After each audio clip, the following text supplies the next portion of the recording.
Bismillahirrahmanirrahim. Assalamualaikum warahmatullahi wabarakatuh. Apa khabar murid semua? Sihat? Ustaz doakan awak semua sentiasa dalam keadaan sihat, insya-Allah.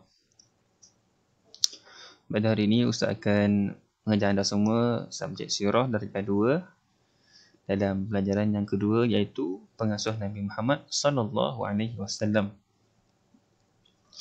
Sebelum kita mulakan pelajaran kita pada hari ini, marilah bersama-sama kita membaca Ummul Kitab Al-Fatihah.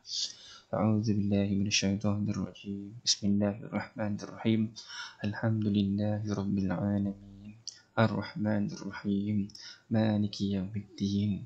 Iyyaka na'budu wa iyyaka nasta'in. Ihdinas siratal mustaqim.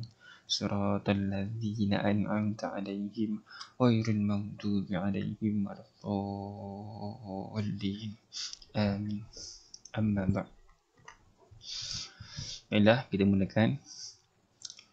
Pengasuh Nabi Muhammad sallallahu alaihi wasallam. Tahu tak murid semua bahawa Nabi Muhammad sallallahu alaihi wasallam ni mempunyai lebih daripada seorang pengasuh selain daripada ibunya sendiri. Nanti kita akan ketahui. Kita tengok pada kenalan, kebiasaan kaum Arab bangsawan Mekah akan menghantar anak kecil untuk diasuh dan disusukan kepada perempuan dari luar Mekah. Kebiasaan orang Arab semasa peristiwa tu, semasa zaman tersebut, dia suka menghantar anaknya ke luar Mekah untuk diasuh, disusukan oleh perempuan yang mana dia tinggal di luar Mekah. Kenapa? Sebab tujuannya supaya anak mereka terdidik dengan tingkah laku yang baik, fasih berbahasa Arab, membesar dengan sihat dan sempurna. Orang Arab Mekah ni menganggap luar kawasan Mekah ni, iaitu kampung, adalah satu tempat yang aman damai, yang di tempat yang dipenuhi dengan alam semjadi. Jadi mereka menganggap jika anaknya dibesarkan dalam tempat tersebut, anaknya akan terasuh dengan baik, dengan akhlak yang baik, fasih berbahasa Arab dan membesar dengan sihat. Mekah ni boleh dikatakan seperti pekan lah. Mekah ni ibaratkan macam pekan atau bandar. Maka di luar Mekah ni terdapat kampung-kampung. Sebab itulah orang Mekah ni suka hantar anaknya diasuh di luar Mekah. Kalau kita tengok kat sini, ada perkataan bangsawan. Bangsawan ni bererti seseorang yang ataupun keturunan yang memiliki latar belakang yang hebat, seperti memegang jawatan yang tinggi, memiliki harta yang banyak, dan apa-apa sesuatu bidang yang luar biasa yang manusia capai. Ini adalah bangsawan. Jadinya Nabi Muhammad SAW ni berasal dari keturunan bangsawan. Jadi Nabi Muhammad ni bukan orang yang biasa-biasa. Dia berketurunan bangsawan. Hal ini juga terjadi kepada Nabi Muhammad SAW, dan Nabi Muhammad SAW pun tak terlepas daripada kebiasaan orang Arab ni, yang mana Nabi Muhammad pun diasuh di luar Mekah. Walaupun pada hakikatnya Nabi Muhammad SAW ni dilahirkan di Mekah, tapi dia besarkan di luar Mekah, di kawasan kampung. Selanjutnya kita tengok pengasuh Nabi Muhammad SAW. Pengasuh Nabi Muhammad SAW ni ada 6 orang. Yang pertama, Aminah binti Wahab. Aminah binti Wahab iaitu ibu Nabi Muhammad SAW. Ini ibunya. Seterusnya yang kedua ialah Suwaibatul Aslamiyah. Suwaibatul Aslamiyah. pengasuh yang kedua. Dan dia adalah seorang ibu susuan. Dia adalah ibu susuan Nabi Muhammad SAW yang pertama. Tak lama selepas tu, Nabi Muhammad SAW diasuh pula oleh pengasuh yang ketiga, iaitu Halimatus Sa'diyah. Halimatus Sa'diyah ni adalah ibu susuan Nabi Muhammad SAW yang kedua dan yang paling lama mengasuh Nabi Muhammad SAW. Yang seterusnya, yang keempat ialah Ummu Aiman. Ummu Aiman ni asalnya dia adalah orang suruhan kepada Aminah binti Wahab ni. Orang suruhan ibunya, ibu Nabi Muhammad SAW. Akan tetapi setelah ibunya Nabi Muhammad SAW wafat, iaitu Aminah binti Wahab ni wafat je, meninggal dunia, maka Nabi Muhammad SAW ni dijaga sementara oleh Ummu Aiman. Yang kelima ialah Abdul Muttalib bin Hashim. Abdul Muttalib bin Hashim.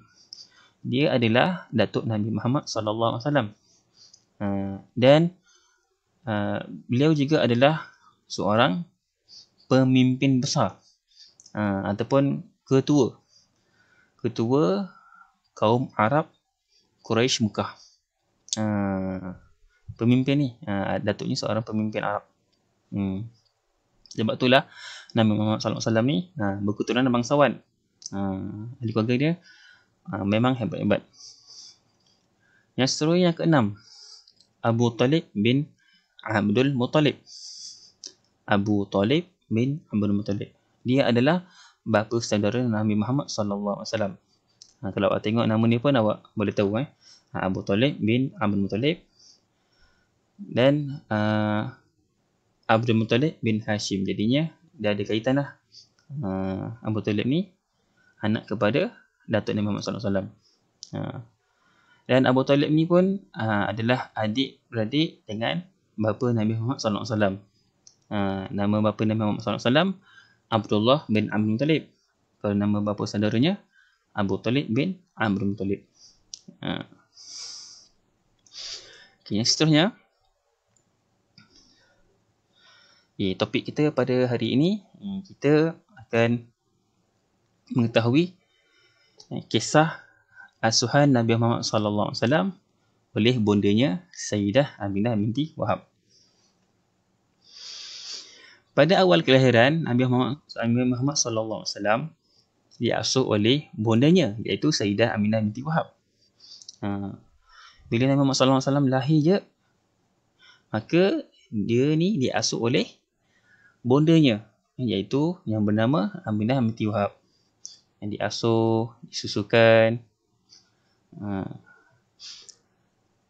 Ketika dalam asuhan dan susuan bondanya, Abdul Muttalib telah mencari pengasuh dari perkampungan masyarakat Arab setempat.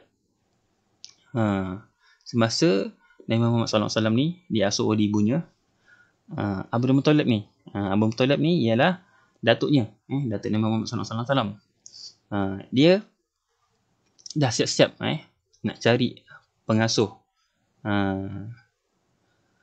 Pengasuh supaya bila dah jumpa pengasuh, maka Nabi Muhammad SAW ni terus diserahkan kepada pengasuh yang telah dipilih, yang sesuai. Jadinya datuknya dah siap lah, siap dulu cari untuk pengasuh, untuk pengasuh kepada Nabi Muhammad SAW. Walaupun pada masa tersebut Nabi Muhammad ni masih telah diasuh oleh ibunya.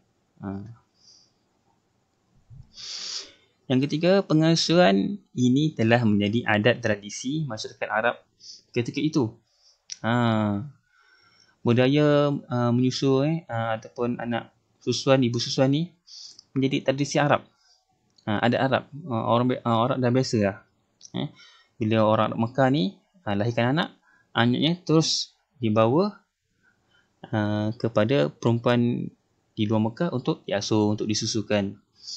Supaya apa? Seperti tadi yang Ustaz sebutkan tadi, tujuannya apa? tujuan supaya anak mereka terdidik dengan tingkah laku yang baik, fasih berbahasa Arab, membesar dengan sihat dan sempurna. Itu tujuannya.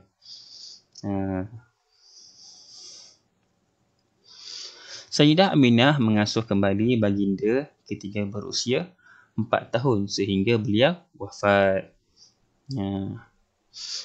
Setelah Nabi Muhammad SAW ni diasuh oleh beberapa orang pengasuh, sehinggalah Nabi Muhammad SAW berumur 4 tahun, maka dikembalikan kepada Aminah binti Wahab, ibunya. Tapi tak lama, tak lama lepas tu Sayyidah Aminah binti Wahab ni wafat, meninggal dunia. Selepas itulah Ummu Aiman memain peranan untuk sementara waktu menjadi pengasuh kepada Nabi Muhammad SAW. Okay, baiklah, itu saja topik kita pada hari ini. InsyaAllah pada masa akan datang kita akan ikuti kisah asuhan Nabi Muhammad SAW oleh Suhaibatul Aslamiyah, Halamatus Sa'diyah dan Ummu Aiman. Baiklah, kita tangguhkan pelajaran kita pada hari ini dengan tasbih kafarah dan surah Al-As. Bismillahirrahmanirrahim.